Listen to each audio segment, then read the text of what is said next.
Yeah, I don't think Mother knew about this.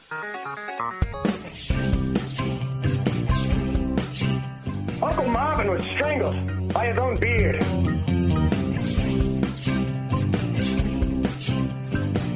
Yep, never saw it coming.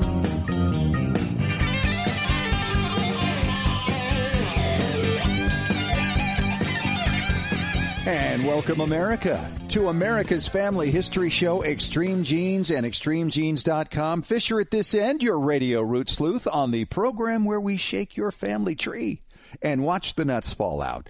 Greetings. It's great to have you along, and we've got another couple of great guests today. It's been a while since we've had Nathan Dylan Goodwin on the show. Nathan lives across the pond in England. He is a writer of genealogical crime novels. He is an amazing author. He's got a new one out. It's called The Foundlings. We're going to go through the entire storyline with Nathan and find out how he creates these books. He actually refers to actual documents as he puts these together. It's a pretty fascinating thing. And then later in the show, Crista Cowan is back, our friend from our sponsors over at Ancestry.com, for a monthly visit, talking about some things you need to know about what's happening at Ancestry.com. Hey, you can still sign up for our weekly Genie newsletter on our website, ExtremeGenes.com. It's all been reworked, by the way. If you haven't checked it out lately, you need to do that. And while you're there, also, you can sign up for courses in basic genealogy, their video courses, and genetic genealogy. Learn how to use those matches to break through your brick walls and confirm your research. Make sure everything's the way it's supposed to be. Right now, it's time to head out to Boston, Massachusetts, where David Allen Lambert is standing by, our chief genealogist at the New England Historic Genealogical Society and AmericanAncestors.org. Hello, David.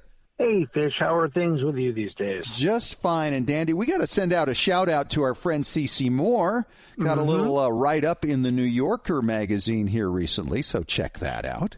Well, you know, Family History News is going to start across the pond, and on January 6, 2022, FindMyPast.co.uk will be releasing, drumroll please, the 1921 census. Ooh.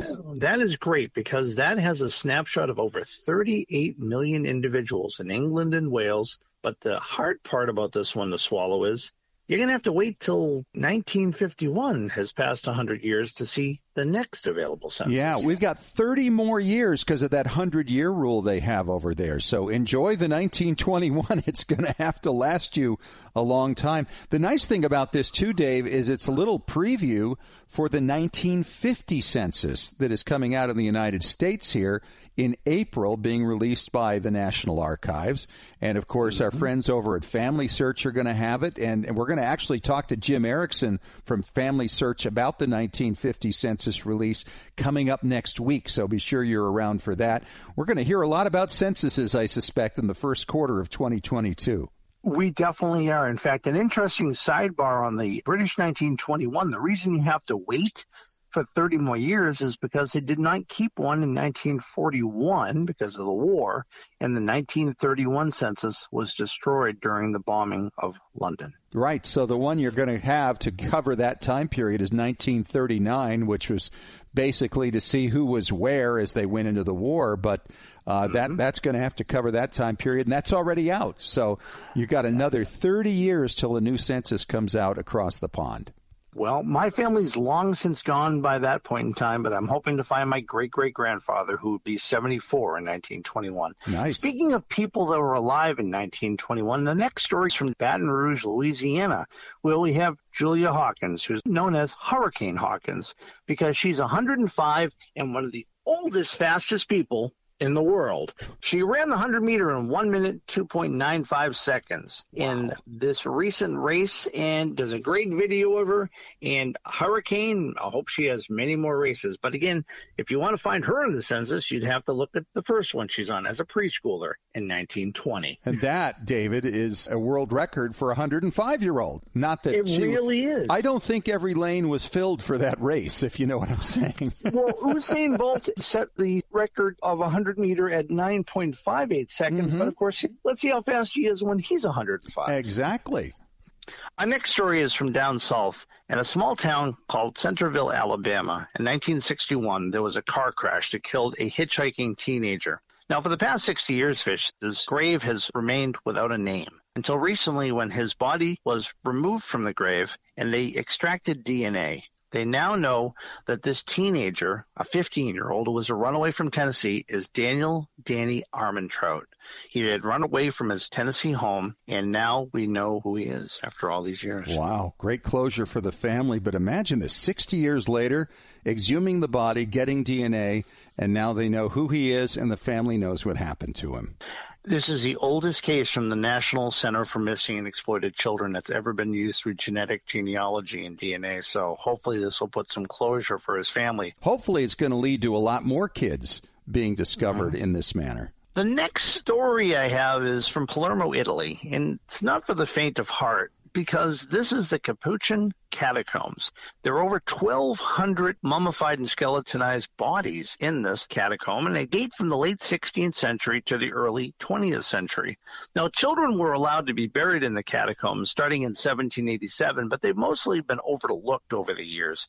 But now they're going to be spending £70,000 for a 2-year project, and this is with the University of Staffordshire. And basically, they're going to X-ray all of the remains of the children from the 19th century. There are approximately 41 mummified children, and they'll be taking these X-rays to determine their age, their sex, and identify any pathological or traumatic lesions that caused their death. I'm thinking that there's also possibility of DNA to maybe figure out who they are, and maybe they're considering that. I mean, there's a lot of non-invasive ways to extract that. So here's some more science helping identify children from both 1961 and some from 1861 and before. Absolutely, Dave. Great story. Well, that's all I have from Beantown for you this week, Fish. And don't forget, if our listeners are not a member of American Ancestors, they can save $20 on membership by using the coupon code EXTREME on our new website at AmericanAncestors.org. Just recently updated. All right, David. Thank you so much. We'll talk to you at the back end of the show as we get into Ask Us Anything once again. And coming up next, from England, it's Nathan Dylan Goodwin, the author of a brand new genealogical crime thriller called The Foundlings, when we return in 3 minutes on Extreme Genes, America's Family History Show.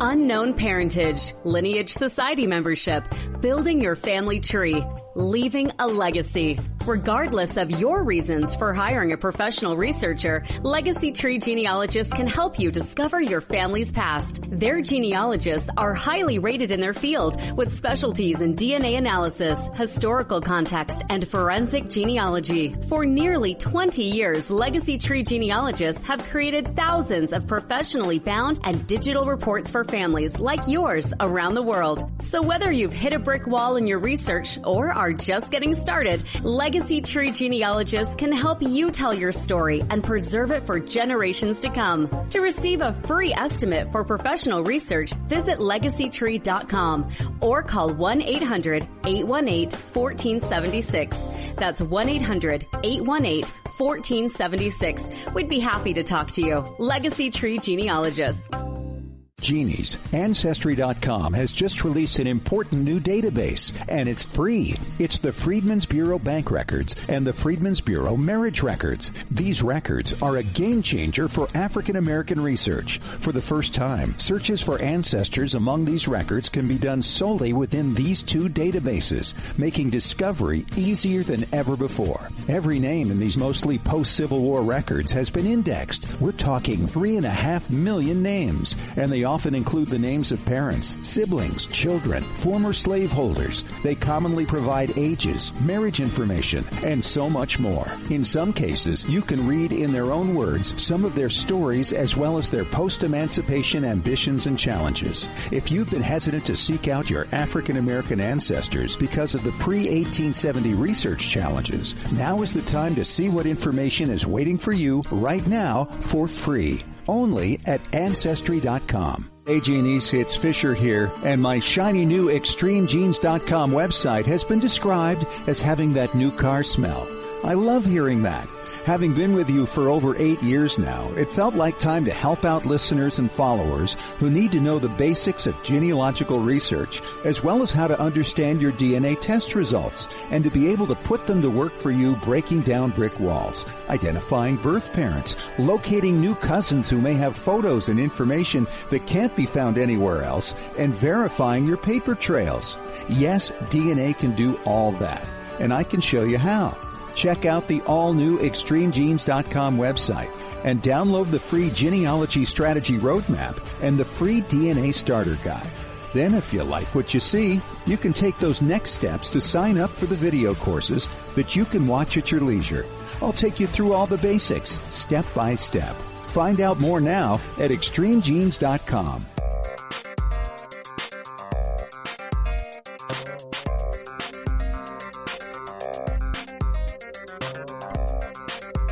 And welcome back to America's Family History Show, Extreme Genes and ExtremeGenes.com. Fisher here, your radio root sleuth, and it's time to go across the pond to talk to our good friend Nathan Dylan Goodwin. He is the author of a series of genealogical crime books, and his latest one is out. It's called The Foundlings. Welcome back to the show, Nathan. I'm really excited to dig into this. Hello. Yes, great to be back. Always a pleasure. Well, you know, your last book was on the Chester Creek murders, and it was your first effort on some new characters in the United States, and it was fabulous. And now you're going back to the Morton Ferrier series. How many books have you done on him so far? So this is book 9 in the series, but there's also then the Asylum, which is a short prequel to the series. So, yes, it's actually the 10th story, but it's officially book 9. So for people who aren't familiar with Nathan, you are like one of the few authors in the world that does books based on genealogical work to try to solve crimes. And some of them go way back in time, but they always have some kind of influence on what's going on right now. So they're really quite dramatic. When did you start doing this, Nathan? So I started actually when I was doing my master's in creative writing, which was way back in 2007 to 2009.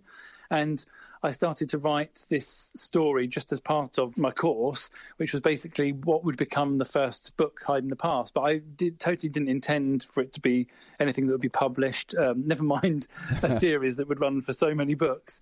So I started there, and my classmates were really supportive of it, and they were like, yeah, this is really good. Keep writing. And so I did, and by the end of the 2-year course, I'd got something vaguely resembling a first draft. But I then sort of put it to one side and didn't do anything more with it. And then actually, I think it was about 2012, something like that, I read another author, Steve Robinson, who also writes in this genre. And I thought, oh, wow, there's a market for these books. Someone else has done something similar. So I dug it out and did lots of editing and polishing, and then published, Hiding the Past, the first book. And now here you are. You're kind of the guy for this genre at this point. Yeah, there are actually a few. There's about 5 of us now. We actually, along with 3 of the other authors, I started up a Facebook genealogical crime mystery book club. So really? That's a good place to go along. So if you like my books, then go along to that Facebook group, and you'll see other authors doing very similar thing. Yeah, it's a small niche, but it's growing. Mm-hmm. Yeah. Do they also follow the same characters in different circumstances, or do they create new ones each time? So it's pretty similar. These other 4 people, the main ones, so Steve Robinson, Wendy Percival, MJ Lee, and Stephen Molyneux. And basically they've got one character who has to solve a crime in the past using genealogy. They're all kind of slightly different. Some of them don't have a past narrative. So mine is partly set in the modern day with Morton as the main character trying to solve the crime, and then part of the book is set in the past. And so some of them do that, and some of them just have all in the present day, and there's no past flashbacks. But yeah, so if you like them, take a look at that group and you'll find other authors as well. Well, what I really love about your books, first of all, as a genealogist, I like to go back to the past. And I love the way you find a way to tie it to the present. And I look at it and I'm thinking, boy, that's just really clever. And obviously you have to be thinking about this stuff constantly of how this is going to tie into that and that into this. But the one thing about it is, if you ever want to learn about how genealogy works in the practical modern world for crime, for just finding living people, for solving mysteries of the past, read Nathan Dylan Goodwin's books, because first of all, you'll be entertained, you'll be enthralled, and then you're going to learn exactly what the process is, because everything you put in these books is absolutely correct and the way it works. And you even quote actual records. Yes, yeah. I do my best. I know my main readership are genealogists, so I know I've got to do it right. Otherwise, I'll be told off, That's not how that's done. So, no, I do really try to keep up to date with the world of genealogy, use real websites, real documents, real archives. And all I do really is I fictionalize the content of those archive, So someone takes a document out, it'll be really how you do access that document, whether it's online on Ancestry or whether you have to go into a library, whatever. And that's all real, the process and the actual document. So, yeah, I've got to make sure I stay up to date. Well, when last we saw Morton Ferrier, he'd found a half-aunt that he didn't know about. Yes. And so you skipped over then the Chester Creek murders for a while, and now you're back with Morton. Fill us in on the gist of this new book, The Foundlings. Yeah, so basically it picks up on some of the loose threads that I left deliberately dangling at the end of the Sterling affair, which was Morton Book 8. And basically it's set soon after that one ended, so in December 2019, so luckily pre-COVID. Yep. His case on this book is to find who his half-aunt's birth mother is. In the Sterling affair, the reader learnt that the half-aunt has two half-sisters as well, so all three women share the same birth mother, and they don't know who she was. She basically had these three children, and then a few days after birth, she left them in doorways, abandoned them. So hence the title, The Foundlings. Yeah. And so Morton's case basically is to try and work out, first of all, using just DNA, because he's got no other evidence. So he uses their DNA to look at who they match with.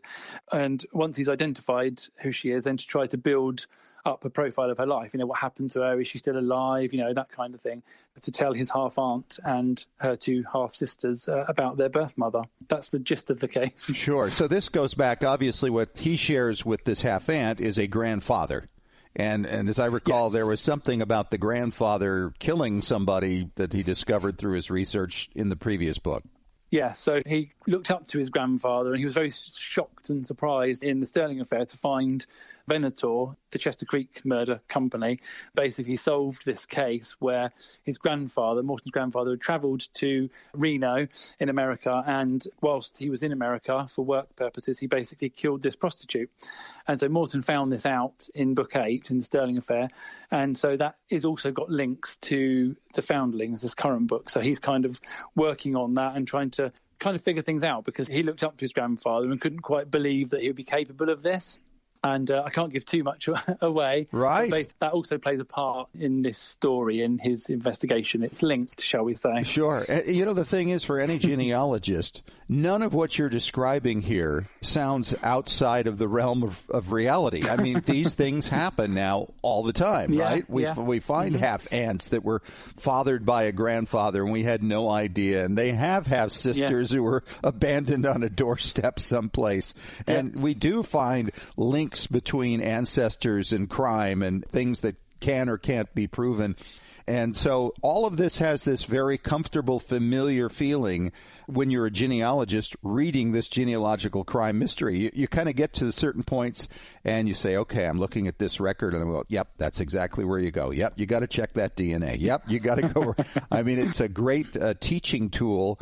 At the same time is very entertaining. And you're right. I mean, as a genealogist, I'm checking your boxes here, Nathan, to make sure you got it right. And I've never seen you get it wrong. I've never seen it off at all. That's good to hear. And I get told quite often by people, like, it's explained it in a kind of a digestible way and in a real way. And people that have been on courses to learn DNA, they've kind of said this was much simpler to understand and much more helpful, and I can now apply this to my own family tree. So that's always good to hear. Well, it's because you can see the applications in each case, right? Yes. I mean, it's like learning to drive a car. When I put together a course myself, it's like, okay, well, I've got to explain where I go when I run into this and what I do when I go there. It's like learning to drive a car. You don't think about it anymore. And so when you try to create a course, just do it. And the same thing for you in this book, you know exactly where you need to go next and what you would do to resolve a certain problem. And so that's kind of the challenge that anybody faces when they're trying to teach or help somebody to understand a concept, is you've got to just get them to where it's just kind of automatic. Oh, well, here's where you go. Here's what you do. And this book is really, really good for that. How many more Morton Ferrier books are in you? Well, funnily enough, actually, I'm obviously starting on Venator 2 next, which is the follow-up to Chester Creek. So that's what I'm writing now. But yesterday, for example, I had some notes and ideas for Morton 10, and I put them in my writing file. And suddenly I've written the first 1,000 words to Morton 10. Oh. I know roughly what's going to happen in book 11 and 12, and I've got a rough outline of book 13. So yeah, I've got several more yet. Don't worry. You got a ways to go, and then you're developing these other characters for Chester Creek Murders and the follow-up from that as well. Mm-hmm. So you can really create quite a long line here and keep this thing going for a long time. Yeah, I hope so. As long as people like them and want to read them, then, I don't have any plans to kill them off yet. That's just saying that. Well, I'm looking at this book. It's 241 pages. How long does it take you to write a book like this? So it varies. It's quite difficult with that one to know because I interrupted it during lockdown to work on something else. So they're usually roughly is about a year from I'm starting the research to the book's published, roughly a year. Sometimes if the book's slightly shorter, like Chester Creek Murders are slightly shorter, then it's slightly less time. The Sterling Affair was the longest book I've ever written. It was 140,000 words. And so that was 14 months from starting the research to publication. Yeah. So it varies, but a year is an average, really. Somewhere in there. So you can get the book from Nathan Dylan Goodwin. The new one is called The Foundlings. You can get it at Amazon.com. And you can also get signed books, right, at NathanDylanGoodwin.com? Yes, yeah, and that's also got links to all my social media things, and it's got links to, if you read on Nook or Barnes & Noble, Google Play, Apple Books, it's on Kindle paperback, and audiobook is in production now. Nathan Dylan Goodwin, great to have you on the show again, and we look forward to seeing more and more from you over the coming years. Lovely. Thank you. Thanks for having me. And joining me next, Crista Cowan from over at Ancestry.com, our sponsors, to talk about what's going on over there that's going to help us in our research. You'll find out coming up in 5 minutes on Extreme Genes, America's Family History Show.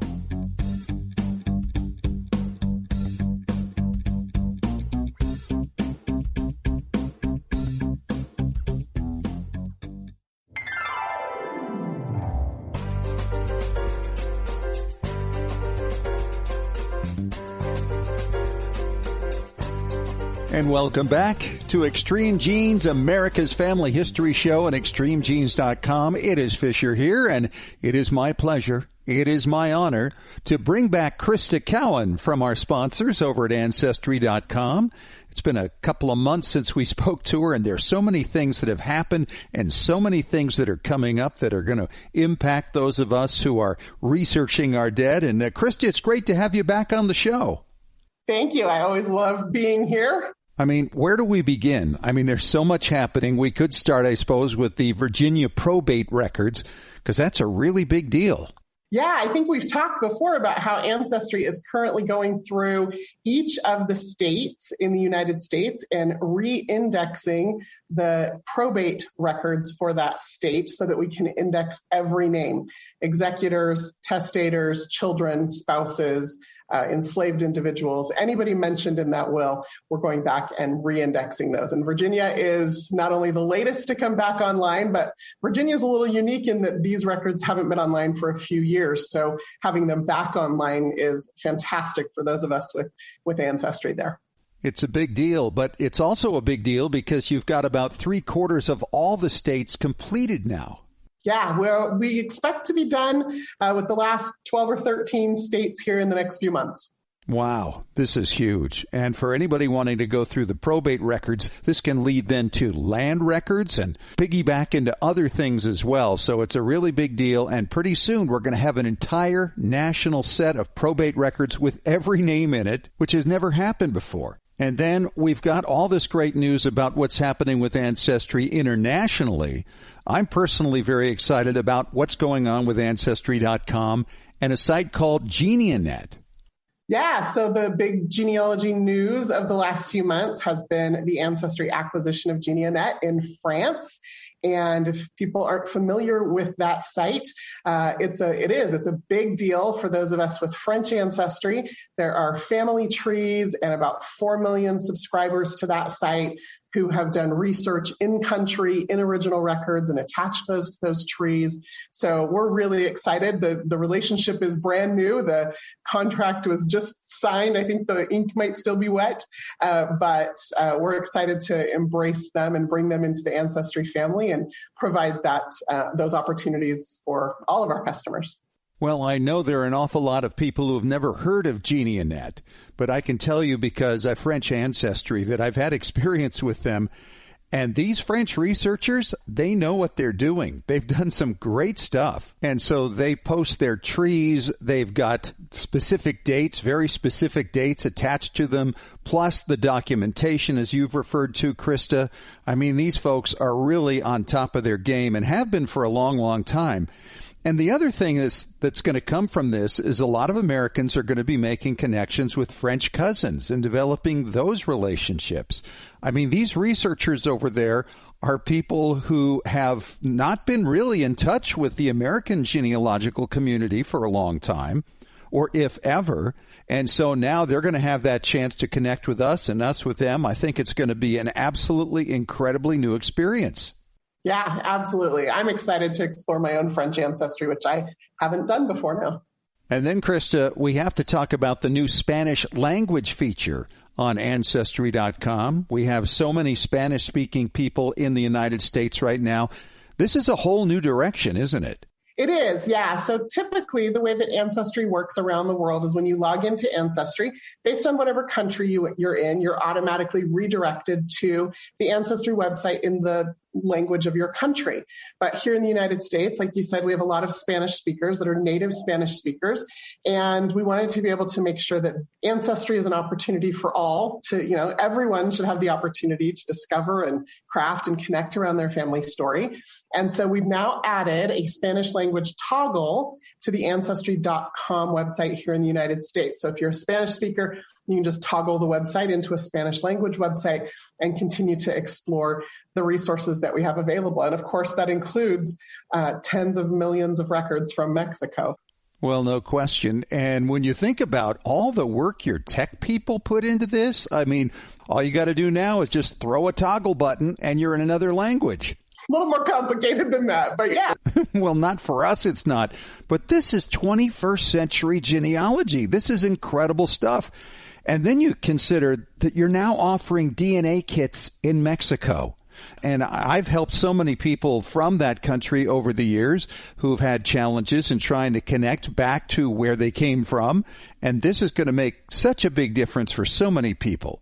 Yeah, Ancestry is always looking to see how we can expand into other countries. And of course, there's, legal implications and tax implications anytime we sell a product, particularly a product like DNA in another country. And so we have been working on this for a while and now super excited to announce that we can sell DNA kits in Mexico. They can be shipped to people in Mexico.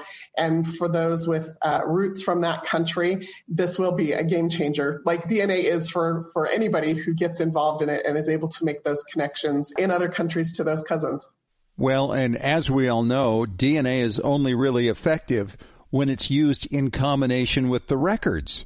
And right now, as we talked about before we came on, you guys at Ancestry are gathering all kinds of material now in Central and South America, including places like Guatemala, where you have like 9 million records there, 7 million of which are civil registration records. And so when you combine DNA with these records, you can see a time coming where we're going to have so many breakthroughs for people from that area or people who descend from that area. And then add to that, we got the best time of the year for DNA pricing. Yes, absolutely. Right now is actually, we're in the middle of our sale for the Thanksgiving holiday here in the United States, and it is the lowest prices of the year on the DNA kits. That sale runs through November 30th at 1 a.m. Mountain Time. So depending on when you're listening, then you want to make sure you get in before that deadline. We will have some additional sales leading up to the holidays in December, but these are the lowest prices of the year. Oh, this is such a great time of year to actually start stocking up on DNA kits to last through the year to share with your relatives. All right, there's so much we could still talk about, Crista. Fill us in, if you will, on what we might expect from Ancestry coming up in 2022. Well, I will say we are doing a lot of things with our social media accounts. So every other Tuesday, just about, on the Ancestry Facebook page, I go live for about 30 minutes, talk a little bit about what's new, do a live Q&A, which has become a very popular thing, and we're going to continue that into 2022. Ancestry also has an Instagram account, and you can see some genealogy in a minute videos from me on Instagram and some other resources there. And then for the holidays this year, we are starting a TikTok activation, which might seem a little younger than the average genealogy demographic, but there are more than, I think the last count I heard was 19 million posts on TikTok about family history or DNA. Wow. Well, we're always looking for ways to get younger people involved in family history. And I think with all the technology we have working right now, it's easier for them and I think a lot more fun for them. So this is great forward thinking, and hopefully that will work out well. Well, Crista, it's always great to have you on the show. Thank you so much for coming on. Hope you've had a great Thanksgiving weekend, and we look forward to talking to you again sometime next month. Thank you. And coming up next, speaking of young people and genealogy, you're going to hear a question for Ask Us Anything about someone who actually was given an antique document right out of a family Bible. She wants to know what to do with it. David Allen Lambert rejoins me for Ask Us Anything coming up when we return on Extreme Genes, America's Family History Show, in 3 minutes.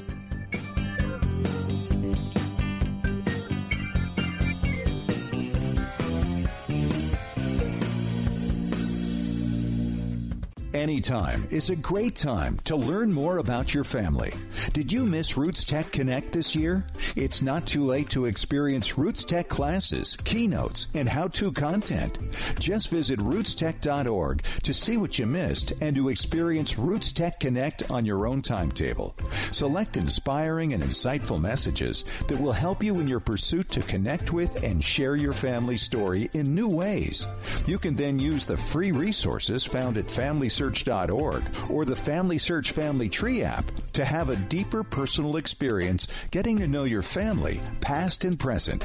Connecting with family and learning about your ancestors provides healing, peace, and a sense of belonging. And it's easy to share what you learn with others to help and inspire them as well. Visit rootstech.org for some inspiration or visit FamilySearch.org to continue on your journey of family discovery today. Hey Genies, it's Fisher here, and my shiny new ExtremeGenes.com website has been described as having that new car smell. I love hearing that.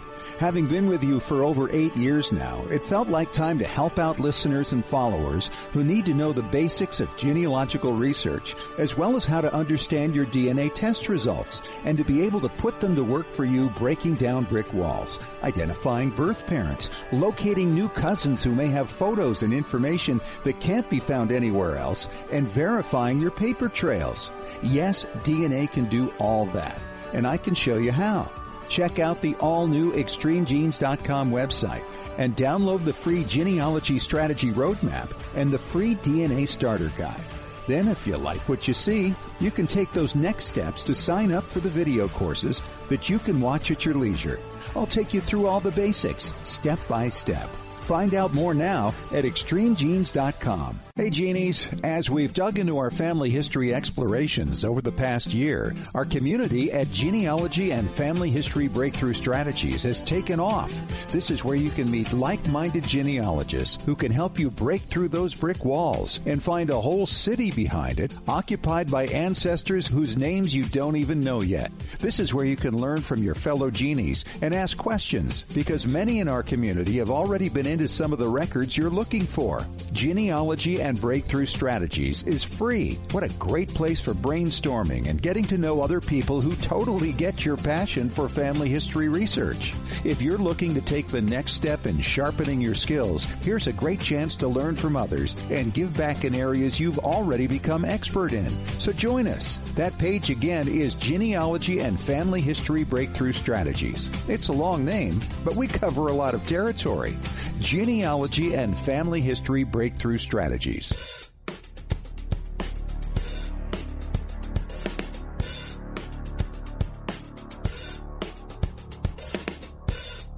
All right, back for Ask Us Anything on Extreme Genes, America's Family History Show, and ExtremeGenes.com. David is back from the New England Historic Genealogical Society. And, Dave, we've got this question from Sarah Ann Hinckley in Ames, Iowa. And she says, hello, Extreme Genes. I was visiting my great-aunt recently, and she let me go through her old family Bible. In it, I found a letter written by my great-great-grandfather in 1876, and my aunt let me keep it. What is the best way for me to take care of this? It's so special, I hardly want to touch it. Thanks, Sarah Ann. Wow, what a great thing. Congratulations. Well, that's a great family treasure to have, but safety in numbers. Scan it, share it, post it, print it. You don't want to have the sole copy of it. And I think that's what's great about family history in the 21st century, Fish. There are websites like Family Search that you can post things in galleries. The same thing with Ancestry. Even other websites that you may have just created yourself, putting it online on social media, like a Facebook page. Get that out there so if your copy gets lost or, heaven forbid, something happens to your home, it's not gone forever. Yeah, think about that, how long that thing has survived without it being burned in a fire or being tossed when somebody died or being lost when somebody moved. I mean, that thing really is a treasure. And I've got many things like this myself. And so the process that I've gone through, Sarah Ann, is I've scanned it. Yeah, you do have to expose it to bright lights of a scanner one time and make sure you get a good, clean copy. You can even clean it up a little using Photoshop or Photoshop Elements. And then you can take that and actually make a better version of it and post that on those places that David was just talking about. And then I've taken these originals and I keep them in an acid-free sleeve in a book. And I keep that book on a shelf off the floor. So if you ever had a flood in your house or something like that, it's not going to destroy these particular documents. So they're well protected, kept out of light. That's another thing. If you wanted to frame a copy, as I've done with a family Bible that I found from the 1840s, those key family pages, do the same process here, only in this case, if you don't want to take them out of the book or it's difficult to do, just take a photo with your phone or a good camera, and then you can take that and make photocopies of them, physical photocopies, and then you can frame those. And I'll tell you, with the old handwriting, these things get a lot of comments when people see those up on the wall. But it's not damaging the originals, and that's really the important thing here. Right. Preserve, protect, but also share. I mean, that's what we should do with our history. Sounds like the police slogan, doesn't it? Serve, protect, and defend. We want to do the same thing. We are the sentinels of our ancestors' past. I mean, so we are really the guardians of it. So we are policing the future of that document. So it makes sense. And I'm sure your great aunt really appreciates the fact that you've taken an interest in this, and I wouldn't be surprised if you wound up with that Bible somewhere down the line as well. So it's a great thing. Keep up the search. Hopefully it's only the first of many family treasures you discover as you go about your journey and finding out your family's past. Dave, do you remember the first family history treasure you discovered, how old you were and what it was and where you found it? 7 years old. And it was a tintype photograph of my great-grandfather that fell out of a book. And my grandmother told me he was on a whaling ship. And, well, the rest is history. Family history, that is. That's awesome. Do you still have that tintype?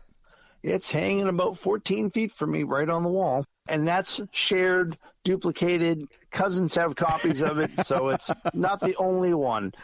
All those. That's great stuff. All right. The first one I ever remember was something my mother actually saved, the original newspaper from the end of World War II. And I still have it because after I found it, I mailed it to Harry S. Truman, the president at the time. He was 88 years old in 1972, and he autographed it to me. Unbelievable. Great question. We got another one coming up for you as we continue with Extreme Genes and Ask Us Anything in 3 minutes.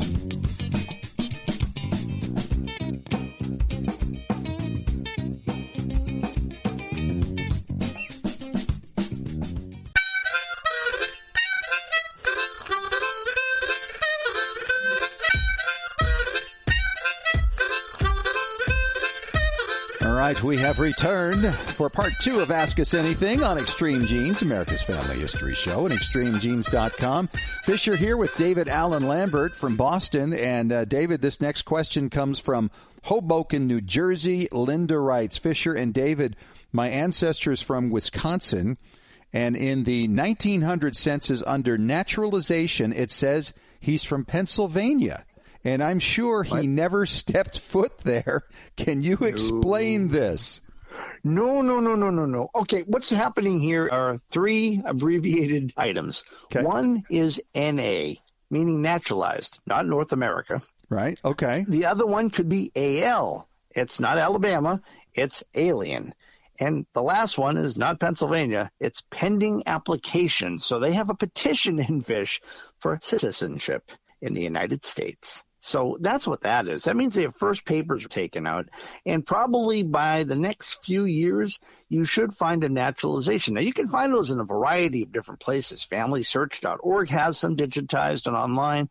You'll find a lot of them on Fold3.com, which is an Ancestry-owned company. And some of them are on Ancestry. So chances are you're going to probably find by the next census they're already an American citizen. David, I got to wonder how many people then have actually run across PA and wondered if this was something to do with Pennsylvania. Have you heard this before?